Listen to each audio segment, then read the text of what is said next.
All right, welcome. I will turn things over to Dawn Butera, who will kick us off. All right, thank you, Patsy.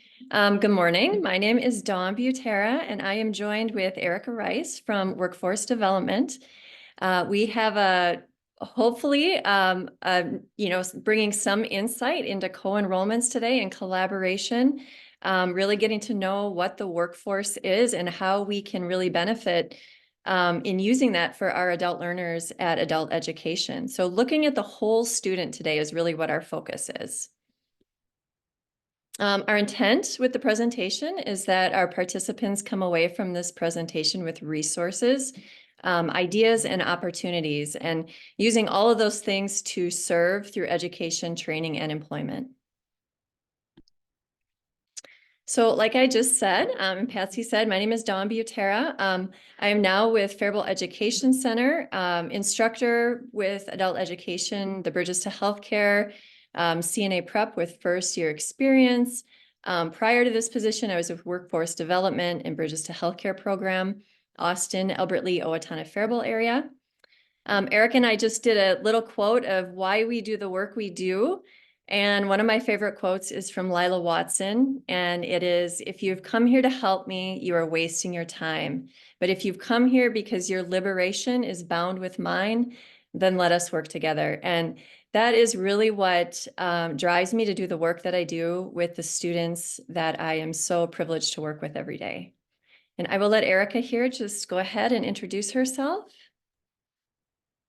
Good morning, everyone. My name is Erica Rice, and like Dawn said, I am the outreach specialist for Workforce Development Incorporated at our Olmsted County office. So as Dawn had worked at WDI for Workforce Development Incorporated before in those Austin, Albert Lea, Owatonna, Faribault offices, I work at the Rochester Olmsted County office. To be honest, I quoted by myself today, had I known about the valuable services at Workforce Development Incorporated when I was job hunting, I might have found my next career with more confidence in my skills. Now I get to raise awareness about WDI and its community partners to empower others to find the next chapter of their meaningful and life-sustaining careers. And that is true. So as an outreach specialist, that is very much what I get to do every day. Thank you, Dawn. Thanks, Erica. Okay, now we would like to know just a little bit about you. So the people that are on this presentation, if you could just put in the chat which city, county you're from, and why you decided to join us today, just so we have a little bit of a focus in the information that we are going to share.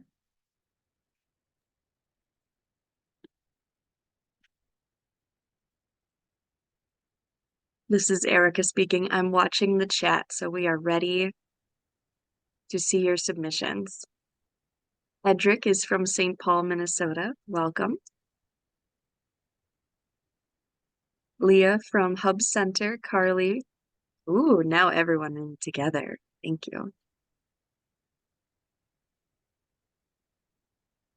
Columbia Heights, Brooklyn Center, Bloomington, Columbia Heights, Oseo, Robbinsdale,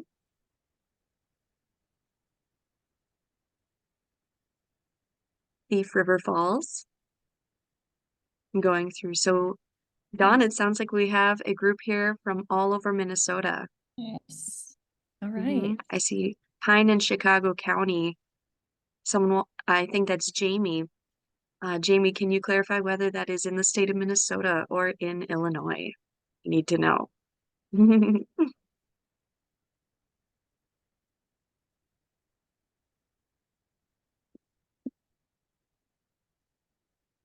It is Minnesota. Okay, I thought to myself, my goodness, I didn't realize we had a Chicago County in Minnesota. Thank you. Thank you, Jamie. And thank you for all your reasons of why you joined us here today. To connect with my peers in this field, always interested in hearing different ways that programs collaborate with workforce and career force. And more from the ABE side. to build better partnerships between our ABE site and other partners. Thank you for that.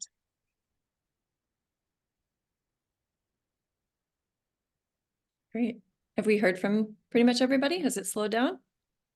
Are we ready to move on or? It is slowing down. Thank you everyone for your submissions. Okay. Mm-hmm. Okay, excellent. I'll Thank be you. watching the chat. Mm-hmm. Okay, great. Thanks, Erica. Okay, so co-enrollments and collaboration. This is just going to be the two collaboration, adult education and workforce center, and how we're going to work together to serve. And so we're going to define a few things here. I'm just going to move this out of the way a little bit. So we're just going to use some terms in this presentation. We know that the terms can get confusing. From Eric and I both discussed yesterday, we both have had that experience where people use the same term meaning different things. We're going to talk about that a little bit later on in the presentation. But when we say student, what we're meaning is client, participant, or person, somebody enrolled in an adult education or workforce center. So just for simplicity, we're going to use the word student. When we use workforce center, we could mean WDI, which I really liked how Erica slowed that down because it gets lost sometimes in our conversation.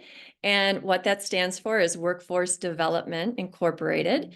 And then Career Force and other agencies as well. These are not just the agencies, but any workforce center. And then adult education, we're going to use for adult education, adult basic education, and ABE.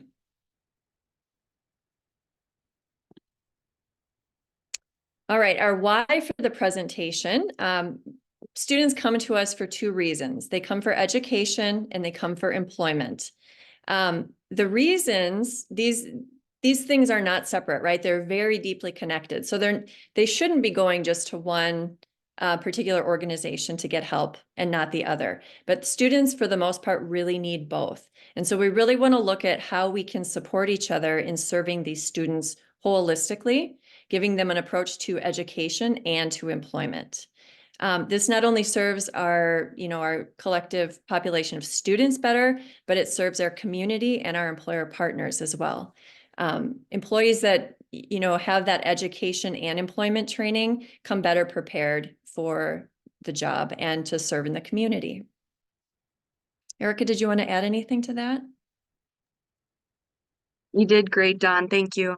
I would say that the adult education topics that we are going to communicate and share today really are so important from the employment side. That ability to come in with skills learned from an education institution, show how an employee is going to be successful as they create professional skills as well. So they certainly are deeply connected, and you'll see that in the programs where they are intertwined. Thank you, Dawn. Excellent. Nice addition. So our how is how we're going to create these opportunities for students building partnership through adult education and workforce center. So my experience with Workforce Center and adult education started about 4 years ago with WDI, Workforce Development, with the Bridges to Healthcare program, which is an adult career pathway. If you're not familiar with that term, we're going to talk about that later in the presentation as well. That training is geared toward helping students get into the field of healthcare. And it is a partnership with adult education and a college partner. So this happened in Albert Lea, Austin, Owatonna, and Faribault. We partnered with Riverland Community College and South Central, and then the local partnering adult education centers as well. So this, we'll go to the next slide here. We did quite a bit of collaboration, really having to learn what the other partner is doing. And from that perspective, I was the program navigator for WDI, but I did the teaching part of the CNA prep for adult education. And I was also in the classroom on the college side for the CNA training. So we had a truly integrated IET in which students would get that prep and some extra help. They would also be getting the support services that we'll talk about a little bit later. And then they would transition to college with that assistance. So they're fully supported in that process. And then after that, if they wanted to transition to employment or further on in their college career, they would also have help with that. So like I said, the ACP grant, Adult Career Pathways is what that stands for, was the Bridges to Healthcare program. We'd also have our students referred into WIOA or MFib or SNAP, and we'll talk about those later. The IET was an integrated education and training. So again, partnering with a local adult education, the college, and workforce development. These referrals would happen always. So we would get referrals from adult education to workforce, workforce to adult education, and then the college and employer partners as well would refer. My position, I think that it was unique in that when I was in that position, I kind of had my foot in all of those pieces. And so it was easy to make those referrals and transitions to just to really have it specific to what that student needed. What else do we have here to cover? Oh, the Workforce Center provided the workplace skills. So not only did the student receive training for that specific career, which in this case would be the CNA. So they would receive the training, they would be supported in the training, paid for training, and everything that goes with that. So books, scrubs, testing, and they also had the workforce piece with those workplace skills, resumes, cover letters, mock interviews, and the mock interviews were specific for a healthcare career. So that was pretty much what my experience with how these collaborations worked. And I'm going to hand it over to Erica. Thank you, Dawn. As the outreach specialist for Workforce Development Incorporated at the Workforce Center in Rochester, Olmsted County, we have a very similar collaboration between the Workforce Center and adult education. In Rochester, Workforce Development Incorporated, Hawthorne Education Center, Rochester Community Technical College, and Mayo Clinic work together to provide the Bridges to Careers Healthcare. And then the same partners without the Mayo Clinic portion provides the Bridges to Careers Public Sector, which for us meant any type of career opportunity for people with admin or administrative assistant skills with computer, with Word docs, with phone, with customer service, skills that we could give them for a certificate to be in an office, somehow serving the community from that office's overall business. So those collaborations worked in a similar way to how Dawn explained for the other counties. So in Olmsted County, we would receive referrals either from RCTC, that Rochester Community Technical College, college partner, or adult education at Hawthorne to get the student enrolled and co-enrolled, I should say, at Workforce Development to receive those career and workplace readiness training opportunities.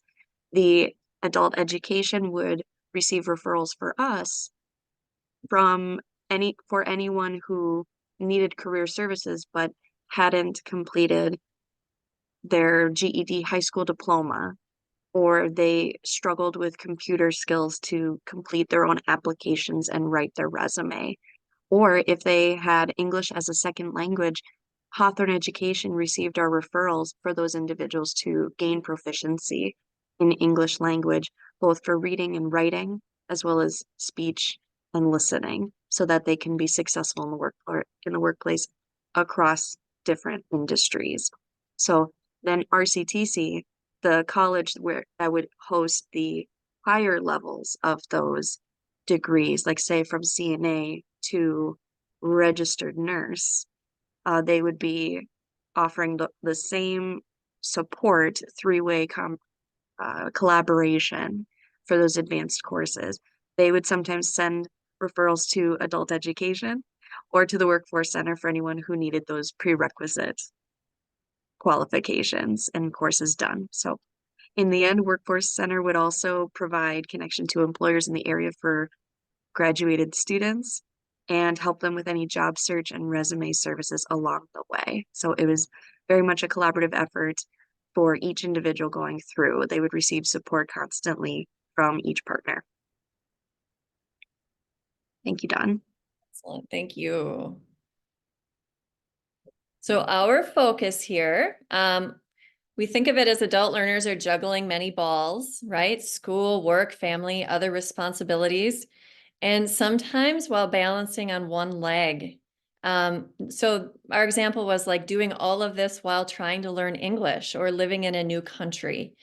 So pretty skilled, pretty skilled. Just some facts that we're going to keep in mind as we move forward into this, that adults over the age of 25 make up roughly 40% of the students nationally enrolled in post-secondary institutions. So over the age of 25, and that's a lot of our focus, right, with our adult learners. These adult learners face multiple barriers when it comes to completing degrees. They're working usually part-time, full-time while attending school. They have the responsibilities of supporting their family and all of those needs: housing, childcare, health insurance, transportation, and food. They have to navigate an educational system as a non-traditional student. It's very different than a traditional student, as we know.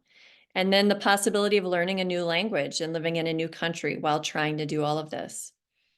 We also know that 80% of these students earn less than $40,000 per year.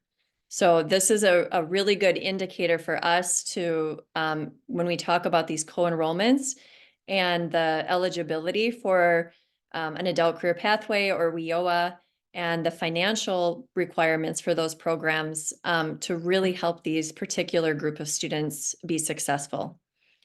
Many of these adult learners enroll in diploma, certificate, and associate degree programs. So we're not really looking at those bachelor programs, master programs, but really focusing on these diplomas and certificate and associate degrees. And most of us know here, as we heard Brad talk about before, that Minnesota has really high goals for these non-traditional students to obtain and get this post-secondary degree. And how we will meet these goals is through these co-enrollments and collaborations with our partners. So in any collaboration, it's important to understand the other partner's perspective. And this is what I've really learned working with a lot of different people, is we are all seeing something very similar, but we all see it from a different perspective. And so how do we start to speak the same language and really get aligned in our outcome of what we're offering students? All right, so most of us here know that we know about adult education. So our focus here is really going to be learn about what the Workforce Center can offer. And we're going to hand it over to Erica for a little bit, and then I think I'm just going to pop in and out to add too. So Erica, it is all yours. Thanks again. And thank you to Marissa in the chat clarifying what WIOA stands for. It stands for the Workforce Innovation and Opportunity Act, which is federal and state government support for continuing the workforce skills growth. And there's a link in the chat now too for more information. Great. So for Workforce Development Incorporated, we are a nonprofit that partners with adult education. So our total area, yes, and actually, Dawn, thank you, right to the map. Thank you so much. So the workforce service areas, so these indicate where the state services of Minnesota Career Force covers the entire state of Minnesota to support job seekers and employers. Workforce Development Incorporated is a nonprofit agency that partners with Minnesota Career Force. You can see on the list on the left and the map on the right that of the Career Force regions, it is Region 6, the green region down at the bottom. That's that toe area of the boot shape of Minnesota. That is the region where Workforce Development Incorporated and Career Force overlap. And in fact, 6 of our area offices for Workforce Development Incorporated also host Career Force in the same office space. So a little bit like a strip mall where multiple related businesses are in the same one-stop shop available for the job seekers or employers. We have 6 locations of WDI services that share office space with Career Force. This is why we call those shared centers workforce centers. So that's a little bit of history there. Workforce Development Incorporated covers the counties with the towns listed here. So Albert Lee in Freeborn County, Austin in Mower County, Caledonia in Houston County, Faribault in Rice County, Casson in Dodge County, Owatonna in Steele County, Preston in Fillmore County, Red Wing in Goodhue County, Rochester and Olmsted County, and then Wabasha in Wabasha County. So those are the areas where Workforce Development Incorporated supports job seekers and employers for the same services that you would find with workforce development, but might not be in those counties. We will look to Career Force covering all of the state of Minnesota. So more on that later. Thank you, Don. We can move on specifically to workforce development. And if people are wondering, there will, in one of the later slides, we do have a link that you can find and access specifically where your workforce or career force center is. That's right. So the same areas that I just mentioned, here's a closer map of the workforce development region. So I am in the Brown Olmsted County right in the center. That's our region there that I'm working from. As an outreach specialist, I serve the job seekers, employers, and the community partners, including adult education, with the same services in Olmsted County as are available throughout our 10-county area. For Winona County, we work with Winona County's own workforce development board. So they, as technically a separate operation or separate organization, partner with us through Career Force. So that area is served, but not by WDI directly, but in partnership. Okay. Yep. Good. Our mission at Workforce Development Incorporated, or WDI, as a nonprofit private agency dedicated to developing and advancing the workforce throughout 10 counties of Minnesota, of southeastern Minnesota. Our mission is to provide a variety of free services to a variety of populations, including unemployed, underemployed, dislocated, 55 years old or older, at risk, and young adults, as well as the employers in our 10-county area. We hope to advance the workforce of southeastern Minnesota.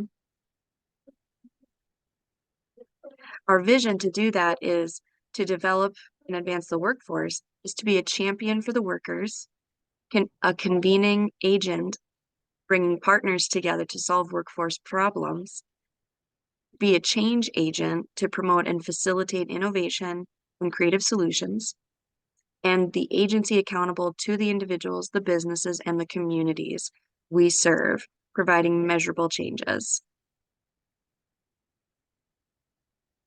All right, so how do we do all that? We do it through a number of programs, many of them utilizing the strengths and scopes of our community partners. So today we're going to sample a few of those programs that are facilitated at Workforce Development, including the youth and young adult programs, the adult career pathways, and skill building services that are replicated elsewhere, but I'll be mentioning the ones in Rochester. Good.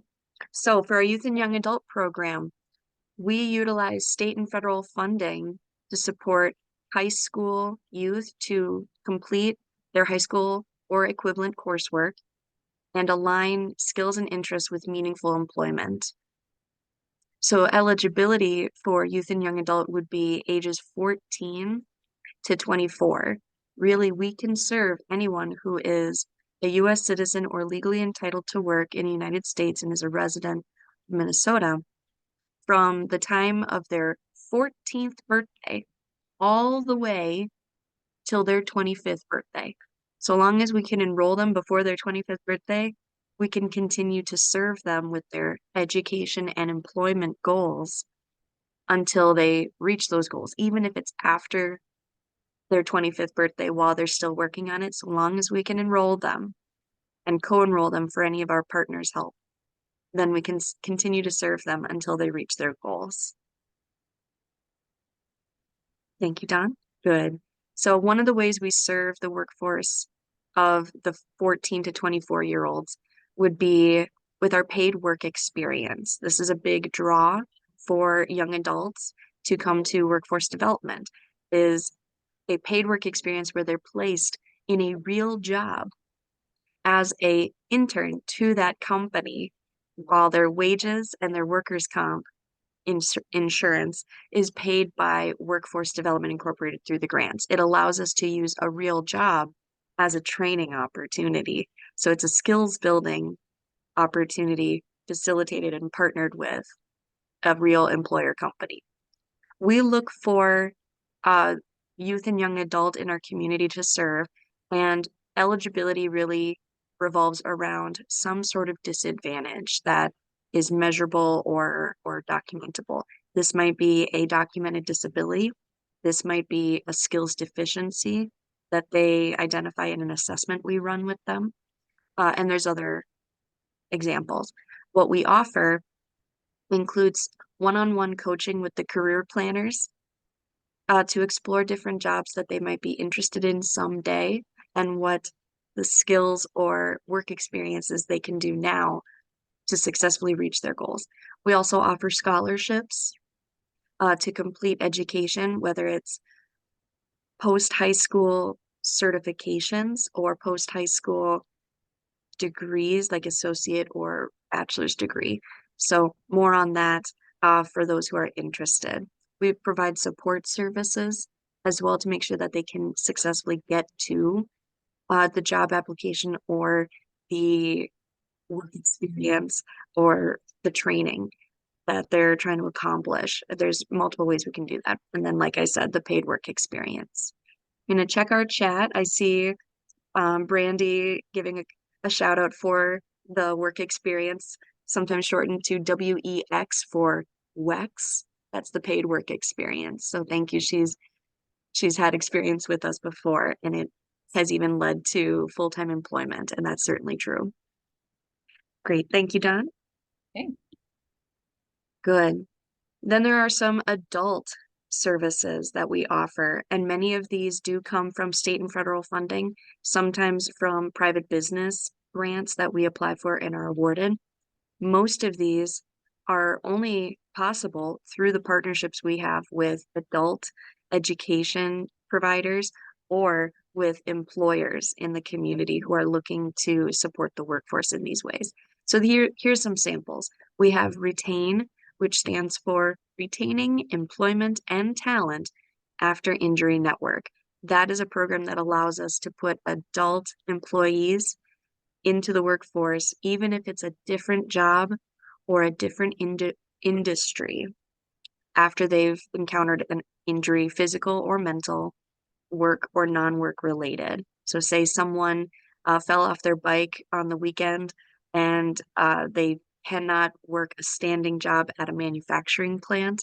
They need to have a temporary appointment at a new job where they can sit while completing their work and continue earning to reach their, financial goals or continue going to school for another reason. This program allows us to pay for tuition or paid work experience so that they can successfully learn how to complete a new job and when that's done, they can either return to the job they had before their injury when they're healed, or remain in their new employment if that's successful for them. Also, workforce development helps facilitate the Workforce Innovation and Opportunities Act. We'll talk about that some more in a bit. The on-the-job training that you see on the screen is a training placement opportunity where we put adult job seekers into a real career job with an employer, similar to the paid work experience, except that this is for full-time hours for their training opportunity. Something I forgot to mention is that the youth and young adult WEX, that paid work experience, is for part-time work learning opportunities. So that would be 29 hours a week or less. The on the job is for 18-year-olds and older for 40 hours a week at most. All right, the dislocated worker, that's a program that supports a resident job seeker in Minnesota or working in Minnesota who lost their job to no fault of their own. So that would be in the case of a layoff or leaving the military, or while you're working on a small business entrepreneurship venture, but that income isn't available yet. So there's a number of ways a person can be eligible for dislocated worker. This allows us to support them with career services or go back to school to learn what work is out there, especially if the work they left is no longer available to them. All right, and finally on the screen for our samples here, include MFIB, which stands for the Minnesota Family Investment Plan, and that supports families with children under the age of 18 to have public benefits and then also career and personal financing support to learn how to budget those public benefits and then be successful after the public benefits run out. All right, thank you. Erica, I see. one thing I wanted to clarify with the youth work experience, is that capped at a certain number of hours? Good question. So the paid work experience for youth and young adult is capped at 200 hours. So if an employer hires a paid work experience candidate for a job that only takes 10 hours a week to complete, then they'll have them, arbitrarily or ostensibly for 20 weeks of 10 hours a week. Now, if it was a job that's 29 hours a week to complete that training as a work experience, then of course the time period together would be shorter. It is up to 200 hours. Thank you, Don, for making sure we pointed that out. Okay. And was there something in the chat you were going to mention? I see Brandy helping us with a question. So are there support services while participating in WEX and OJT, which would be the work experience or the on-the-job training, or any other service and training? And yes, there are support services for participants in a part-time work experience or a full-time on-the-job training. Excellent. Yes. Could you go a little further into what style or types of different services those would be for our people in the field to kind of be able to explain this to their students if this is the route they choose to take? You bet. Thank you, Brandy. So in the field, we have support for whatever that applicant who's co-enrolled, with Workforce Development Incorporated and is an employee of that company for the training opportunity. If they say, what I need is a gas voucher to get to the job or a gas card, depending on where we're getting those support services, we can distribute those.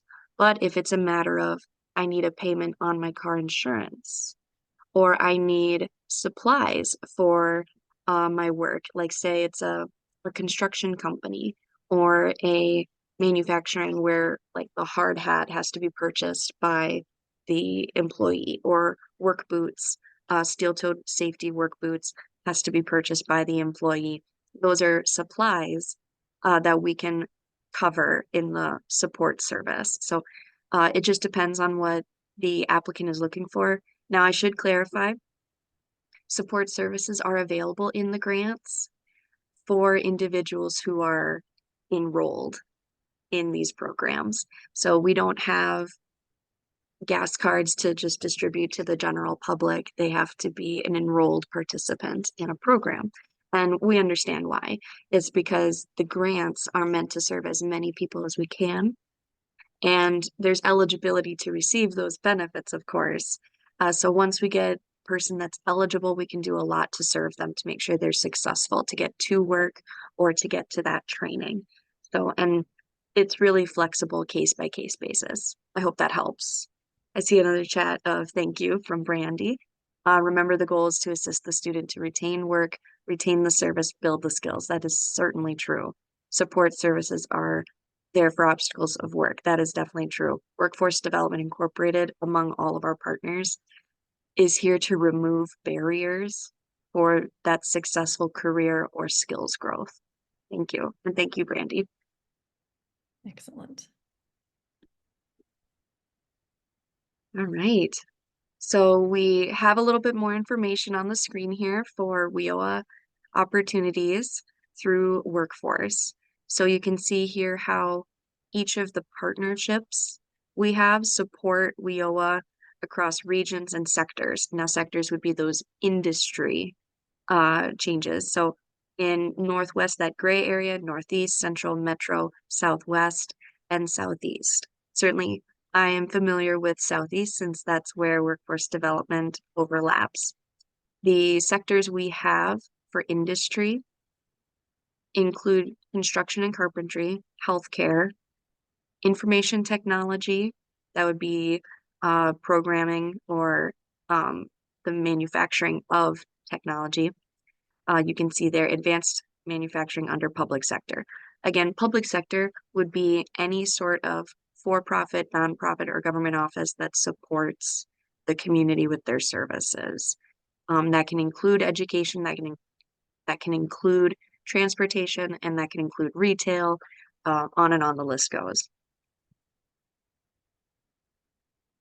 And then maybe, Eric, Anything- do we want to add here that the specific sectors that are listed in each of the communities, that is what WIOA tends to focus on for reimbursement for that training funding. So if a client, if a student was interested in, I'm not looking at healthcare runs through all of them, I believe, but let's say that central region where transportation is not really a needed sector, that they don't really tend to put that funding for WIOA. It's not an opportunity for that student to enroll in WIOA for that kind of a career. These are pretty career focused. Yes, that is true. The career that we try to help job seekers achieve would be the careers that are in high demand for where they live.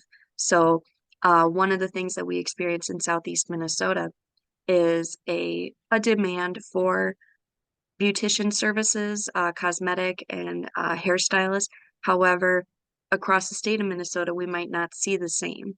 We see services, especially for BIPOC community, growing, and that hairdressing service that especially goes to certain types of hair in that BIPOC community that we would expect can be an opportunity for us to support a career, except that it needs to be supported by the state of Minnesota as an on-demand career path. So that's why we see it not separated as an option, but that's something we see. If it's not considered on demand for that region of Minnesota, then it's not typically the recipient of those WIOA grant fundings.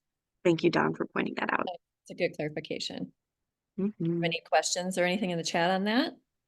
I'd like see. for you to possibly, if we can assist on how to create a pathway to get a program or a curriculum on the ETPL.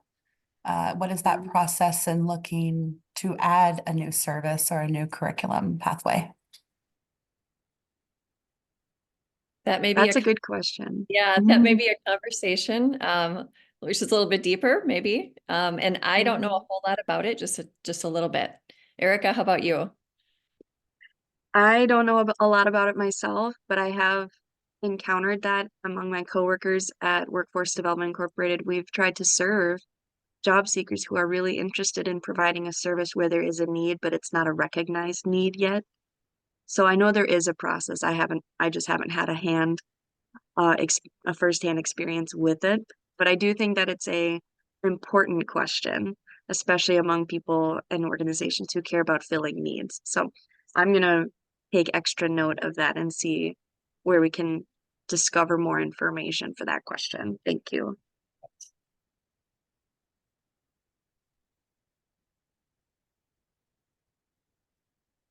Great. So while we jot down those notes, I just wanted to clarify who is eligible for the Workforce Innovation and Opportunity Act. Those would be individuals who are 18 years old and older, who are legally entitled to work in the United States and in compliance with selective service registration. Priority of service is given to veterans, to folks who are under those very strict guidelines of poverty levels for family income or lower than living standard income. So you can see those marks there of 100% of family. Let's see, I think for Federal, FPG, thank you. federal poverty guideline. Yeah. Federal poverty guideline, thank you. And then 70% lower living standard income. Yeah. Or if they are residents or recipients of public assistance at all of any of these named programs, that would be SNAP, medical assistance, TANF, MFIB, refugee assistance. If they're receiving any public assistance, they're basically automatically eligible for WIOA. And then if they were basic skills deficient, which of course would be where we'd reach out to a partner for adult education, because they'd probably be adult education eligible, have no diploma, or have a deficiency in reading at or below 8th grade reading level, or if they are an English learner, English language learner. So those are some examples. Great. I'm going to check the chat one more time before we move on. And I'll just add something to this when you're. Please. Mm-hmm. I think just from my experience, I think that this is important to know because I think a lot of time adult education doesn't quite know how the WIOA enrollment works. And so they're not sure who to refer. And so I think this makes it, I mean, just keep note, right, that if you do have somebody come in and they're testing at a reading level below 8th grade or are an English language learner, we know that their income may be lower. I know some adult education they do ask for public assistance, that this is something good to keep in mind. Like if you're seeing those things, that may be a great enrollment over to Workforce Center for some extra support that could really help them. Brandy is asking in the chat whether this is for adult funding, and WIOA does have a large portion for adult services. There is a portion for youth services. I'm just not very familiar with how extensive that is. Mm-hmm. WIOA grants are for individuals, yes. So Workforce Development Incorporated is one of the companies that can facilitate this grant to put it into the community as partnership to support individuals at a time with the help of our partners like education providers or company collaborators, mostly education though. Let's see, there's those with SSDI, that income makes your house income of 1. So if someone lives with the family. So I would say for standard of living, that would be for anyone who's a dependent living with the family. So documented living with the family. And Don, you might have, this is another question from the chat. Can you repeat that question, Eric? I'm not exactly sure what they're asking. Sure. So Brandy, if you can clarify by all means, but the text here is. So I did WIOA back in Georgia, so I just have a understanding of the sourcing pot. So if someone has SSDI, but they live with family, the eligibility of income is no longer the family house unit. It would be just that individual because they are a household of 1, even if they were to live in a house with multiple people in the workforce. So a lot of individuals that may be in adult education are on SSDI and they possibly live with family because of the income source being too low to live on their own. So that is an extra caveat of the funding possibilities. Correct. Very nice. Yep. Thank you for that clarification, Brandy. So glad that we have people in the conversation who are experienced in this. Good. Okay. And Brandy is also right. She pointed out in the chat that youth from 14 to 24, and sometimes we write it as 16 to 24, mostly because we understand that there's not many jobs for 14-year-olds. But youth from 16 to 24 overlap with the adult eligibility of 18 and older. So there is an overlap of funding sources there too. Yes. Good. Okay. All right, we're going to hand it back to Dawn. Thank you. Okay, so I'm going to talk about ACP, or Adult Career Pathways. This is also money for employment and training that is administered by deed. And then these grants are given out as qualified as needed to different areas. And later in the presentation at the end, we're going to also send out that link so you can, I've got an example of it. We're going to see how we can actually see where those services and that grant money goes. So you can check your area and see what's available, and then even reach out to those organizations that are hosting that grant. So Adult Career Pathway focuses on primarily like some sort of specific pathway for a career. And then they also offer the educational and support services. So it's a wraparound support to help that person really increase their income and sustain some long-term wages. Okay, and this is where we have that. If you haven't been to DEED's website, if you click on this link, it's going to give you all of the specifics for the programs that are offered through DEED. And each one of these is going to give you information. So my second link, everybody see my screen okay still? Okay, perfect. The second link is from that list. And I just wanted to show you, specifically if we pick like the program called Drive for 5, and we click on that link, we can see where this money for this particular grant has gone throughout the state. So if you're living up by Bemidji, this funding is going to go for multiple manufacturing certificates, right? And an award of $750,000. It'll actually show you the grantee list, so you can contact where that grantee is located, and just see what opportunities they have to connect your students for opportunities in your area.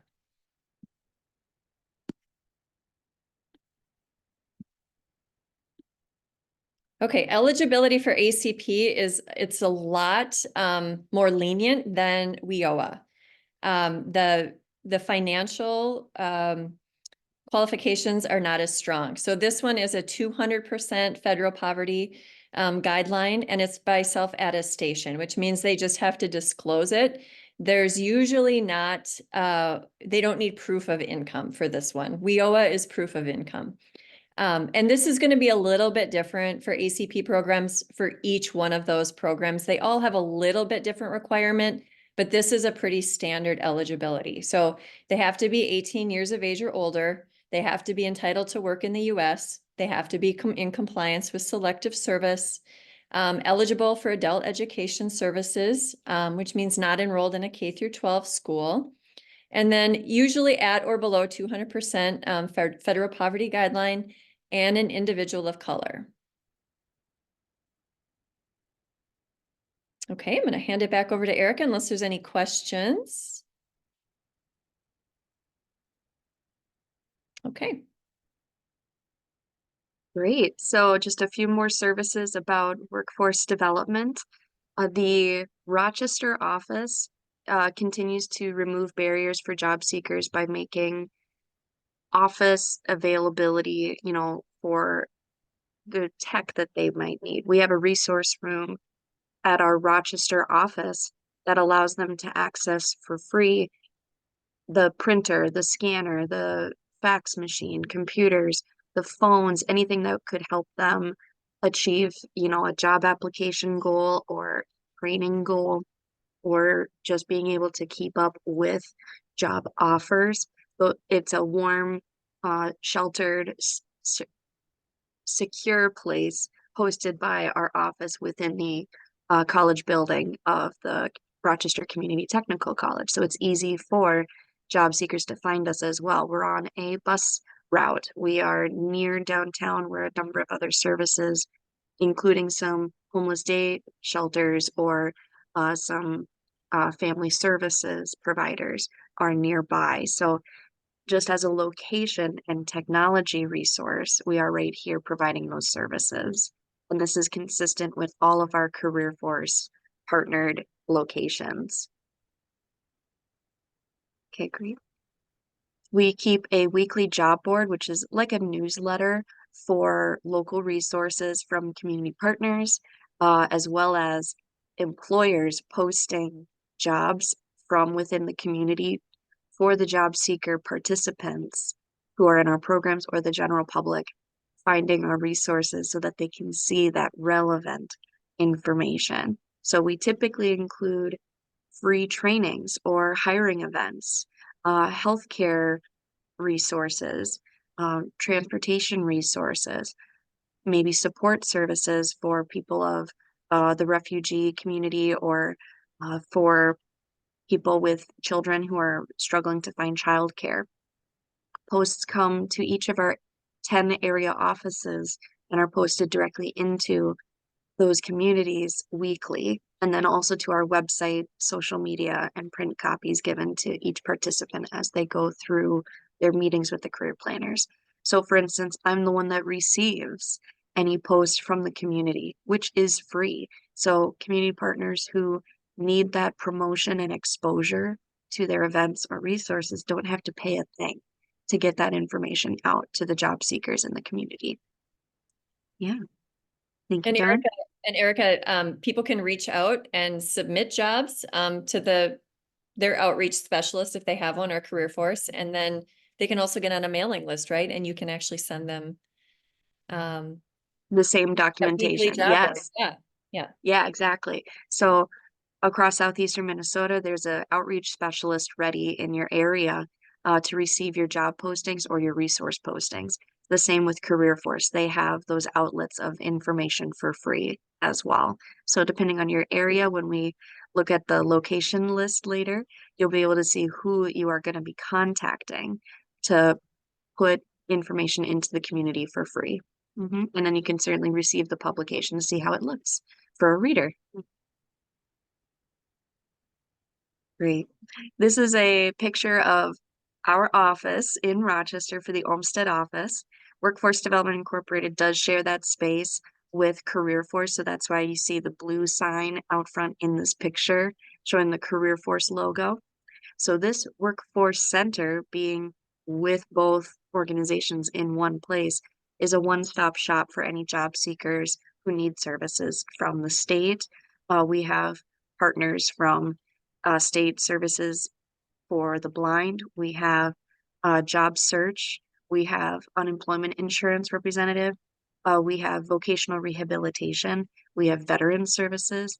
We have senior, that 55 and older age group services are available here, all at one place. So whether the person has, time limitations to be able to get those services but move on with their schedule, or it's a transportation issue to be able to get to any of those services around the community, we remove those barriers by providing all of that representation and services in one place. We are open from Monday through Friday, 8 a.m. to 4:30 p.m.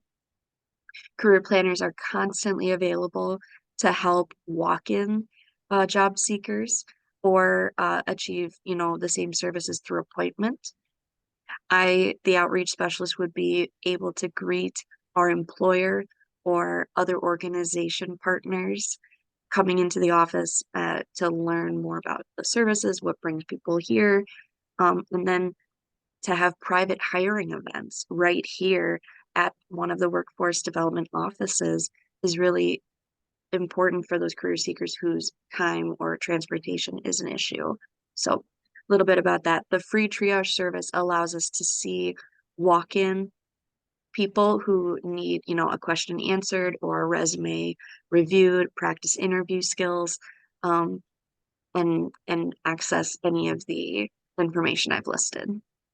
Yeah, thank you. At our Rochester office, we have a free clothing closet made of donations that we've received from the community during our office hours. We receive and then hang up in an organized, by size and men's and women's clothing for business attire. So this would be great for interviews or for like the first week of work. Job seekers can come in and shop the free clothing closet anytime our office is open, Monday through Friday, 8 to 4, and they do not have to be eligible for a program to access the clothing. They do not have to check out an item like a library book and bring it back. They can take whatever they need or whatever they think their family member or friend who couldn't make it to the office could use, and they don't have to bring it back, like I said. So this is hopefully removing a barrier that can involve cost. What does it take to find adequate clothing for an interview or for a new business opportunity that might be in a new field, right? Where if we were to join a new workplace and there's a dress code, but perhaps a person doesn't have those items in their wardrobe already, how can they access that if they are currently unemployed? So this opportunity allows us to serve the Rochester community with those clothing resources. Mm-hmm. And it's a great, I visited the clothing closet with a student at one time, and it's clean, it's very well organized, it's huge. And they do offer healthcare scrubs as well. That's right. Thank you, Don, for reminding me. Yes, that's true. Yeah. We receive a lot of donations. If for any reason we're receiving donations of more like work clothes or like outdoor work clothes and whatnot, we donate them to any of the other clothing closets or donation sites in Rochester, Minnesota to make sure those resources aren't wasted, even if, we can't put them in our clothing closet because what we advertise is the business attire. So, and if we don't have a consistent flow of, say, like gardening clothes or gym clothes, then we'll just donate those to another good clothing resource in town. Yeah. Good. And then a few skills build resources. We offer some in person, but also online, so that for folks trying to access skills from their home or from, say, a computer in the resource room at our office or from the library, they can still do that skills growth. So one of our partnerships has been with Workforce Development Incorporated, Career Force, and IBM to access the training catalog that was at once available only to IBM employees to gain skills, especially in the tech industry, for free. And so the last few years, we were able to access and bring that education resource to the community. And this is available for job seekers. This is available for organizations to assign to their current or future employees as part of orientation or skills growth for reaching professional goals, perhaps promotion. The skills available in IBM Skills Build mainly focus on IT career skills, but there's other options too, really to support entry level into that very profitable IT career pathway. Yeah. Okay. Some other services we provide on the regular include assessments to help people know where they might be skills deficient so that they can improve their offerings and market themselves better in the future.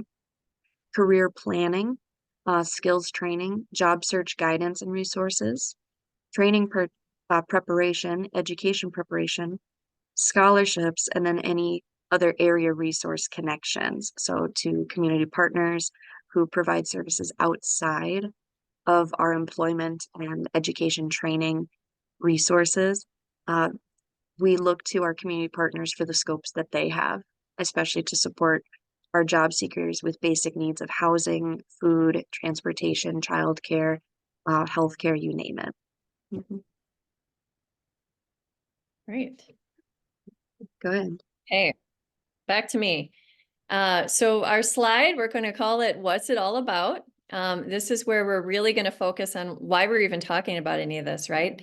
And the focus is organizations removing barriers through co-enrollment empowers adult students to overcome those personal barriers or the barriers for personal goals so they can meet those personal goals.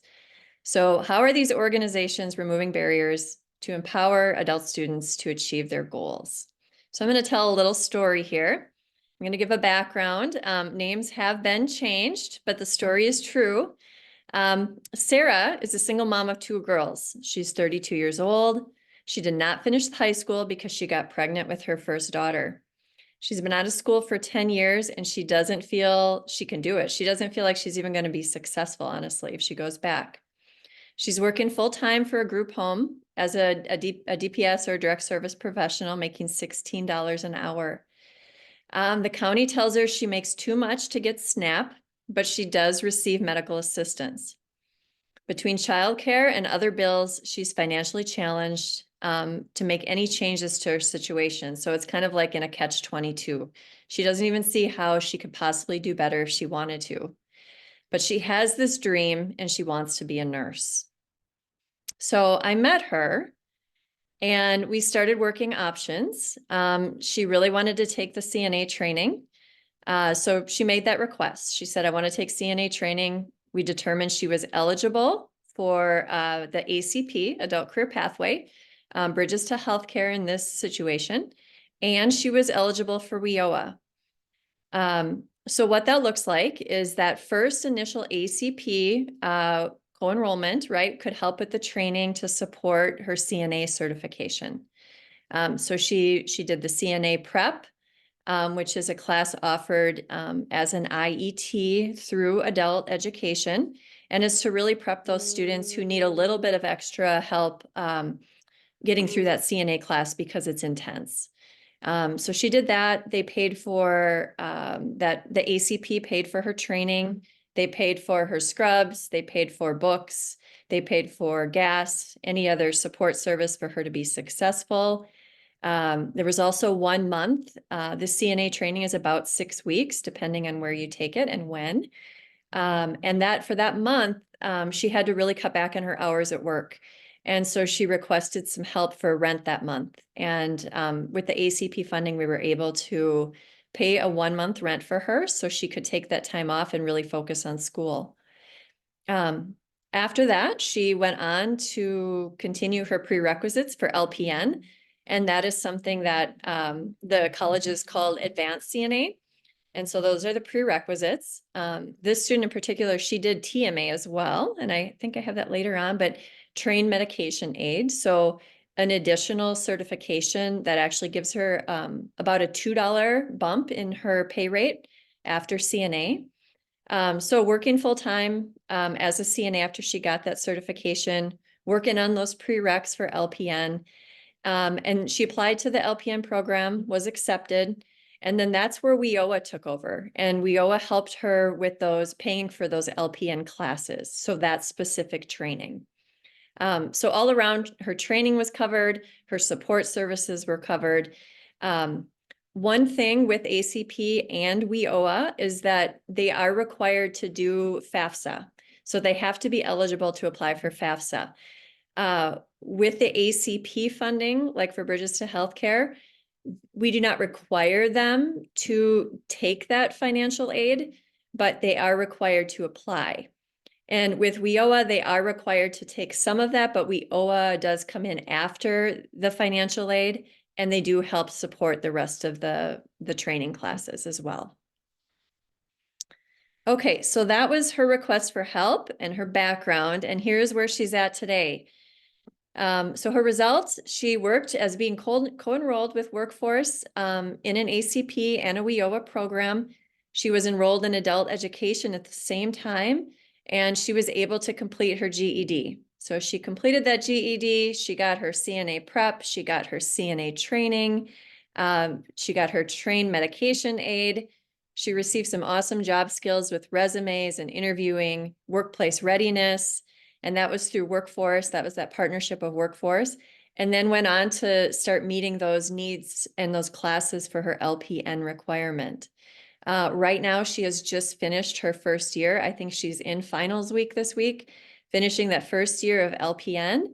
And she'll continue to be supported until that completion of that program. She's really excited because she's got a number of job opportunities already from clinicals that she's done, that job offers that are ready to pay her starting 35 and over an hour. So she's really made some nice progress in her life, and this human being has grown in so many ways I can't even see. And it's a great benefit of the job that we get to do. So that's how we're really focusing on how these co-enrollments can work to support a student. We did put some prompts in here for discussion, just to kind of process everything we're going through. Erica, I'm not sure if are you on mute? Okay. Some prompts here to see what we could process, if we wanted to process anything of what we discussed. We will have some time for questions at the end, but if there is something that you've heard today and you have a situation maybe you wanted to share, maybe how these co-enrollments could benefit a student that you know, we're happy to take just a few, shares, experiences, if you'd like to do that. So you can just raise your hand if you would like to take a comment or share something that how you've used this in the past, or maybe how you could use it. Looking at the chat, I see some questions really for that scenario. How many years it took to complete the LPN program. LPN she's doing an evening program. It's a part-time. It'll be a year and a half.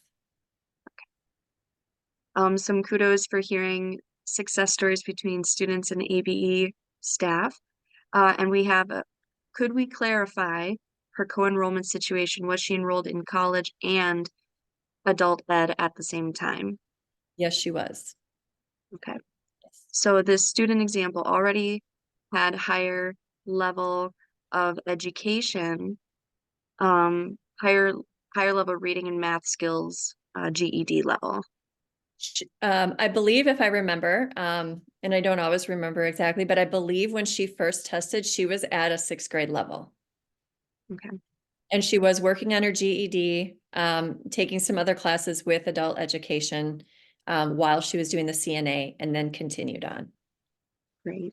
And before I get to Jen's next question, Brandy, you've had your hand up. Thank you. What's your question, please? No, thank you so much. So when I was at the program level and I was working with students for transition, like you had mentioned, working with the ABE program as well as transition or college dual enrollment, there's another pot of that WIOA for college bound.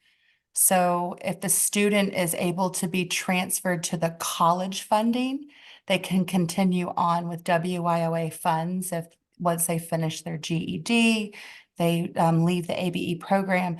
So the benefit for that student to enroll as a HSE need first gives them the eligibility to kind of be grandfathered in, and it makes the admissions process way easier, or the being accepted and approved for funding. And then they have access to Pell funds. So then think about the opportunity that students use those additional funds for support services while attending college bound. So the braiding of these funds are just astronomical to the supporting of our students here. So I appreciate that. Brandy, what are Pell funds? So Pell is your FAFSA. So the majority of students. Pell. Yeah, P-E-L-L. so Gotcha. PELL. So think about if, 90% of our students are low income, they're WIOA eligible, which means low income, or they were high school dropouts and needing an HSC. So if they meet the low income eligibility, that means they're going to get the full Pell, because at that point, unless they are for some reason dependent, which most of them would not be if they're meeting the full income policy. So then they're going to get the full Pell. And the way that it pays out is any type of scholarships goes first, Pell goes second, and then WIOA funds come up in the rear and take care of the remaining balance of your bank account, and the negative at the school is what I always call it. So if you've got Pell and you've got WIOA funds coming through, then you have that extra Pell coming up in your pocket, and the student can pocket almost the entire 3,000. So They'll have them be able to put tires on their car or fix the battery so they can continue to access classes is always beneficial. Yeah. Yep. Excellent. Nice. It's that Southern drawl, Pell. Yeah, it is. I'm sorry. I was like, oh, I've never heard of a Pell Fund. Sorry about that. I like it. We're doing well here. There is another question in the chat. Could you say more about what that co-enrollment looked like? And I think Brandy gave a good example so far. But Dawn, is there anything else? Uh, so what it would have looked like when the student came, she went for assessment at adult education, and that was one of the requirements for the ACP grant. And so she was enrolled in ACP initially. We then determined she was also WIOA eligible. So she was enrolled in adult education. This is where the co-enrollment comes in. Enrolled in adult education, working on that GED. And then she was enrolled in the ACP that was going to allow her to take that CNA training. And the CNA training, some of the work we had done initially with this program was to waive the GED requirement for this class. I think collectively it's pretty much waived throughout the state now, but it did not used to be that way. And so that was waived so she could start the CNA training at the same time she did her GED. We then did the paperwork for another co-enrollment, right, for WIOA that would offer her some additional supports when she did get into that LPN program. Great. We are running close to time, and I see some people moving out of the room, and we have Carly raising Okay. her hand. So I think we will. Carly, would you voice what you Sure, have? yeah. And I just, totally speaking from my own perspective, sometimes I have to remind myself co-enrollment, in an ABE classroom, oh, they got to go do some other class, but it's really just about those services braiding, and it isn't something extra that the student has to do, that the participant has to do, but it's more like systems that are working together to support that student. So Yeah, that's that was all I beautiful. wanted to say. Yeah, that's great. Great clarification. Thank you. Well, we're doing great, Don. I think let's do our conclusion and Okay. see if there's any residual questions. Yeah, so our summary, I think Carly said it great. Basically, most of the time, Workforce is going to be our employment training grant, our ACP, our WIOA. They're the ones where that is going to come from. But this is braided into adult education, right? And adult education is getting their funding for these adult classes, student contact hours, serving our English language learners, adults over 25 without a diploma.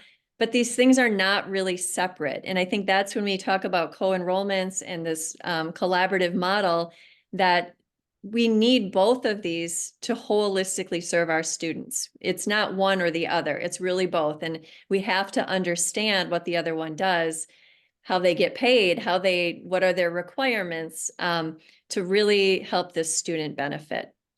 Anything you want to add to that, Erica, for summary? No, we're just to add to, I suppose, what the summary is, that certainly this is a lot of information, and the Workforce Development Incorporated will be the first to say that it is work to understand where all the benefits are and how all systems can work together to support those student job seekers.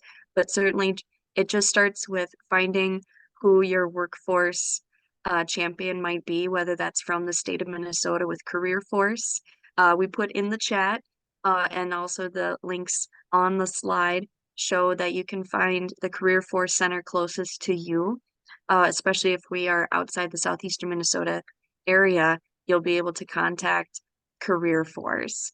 Workforce Development Incorporated is, of course, down here in southeastern Minnesota, partnering with Career Force. So both are a good place to start to learn what of these services and grants are available and how you can incorporate them into your offerings for the students. Excellent. All right. Any other Great. questions? Okay. Thank you very much. Enjoy the rest of your sessions and the rest of your day. Have a good weekend. Thank you all for your participation and listening. Thank you, Don and Erica. And we've dropped the event flyer. You have about 15 minutes before the next session, and we'll stop the recording. Thank you so much. Thank you.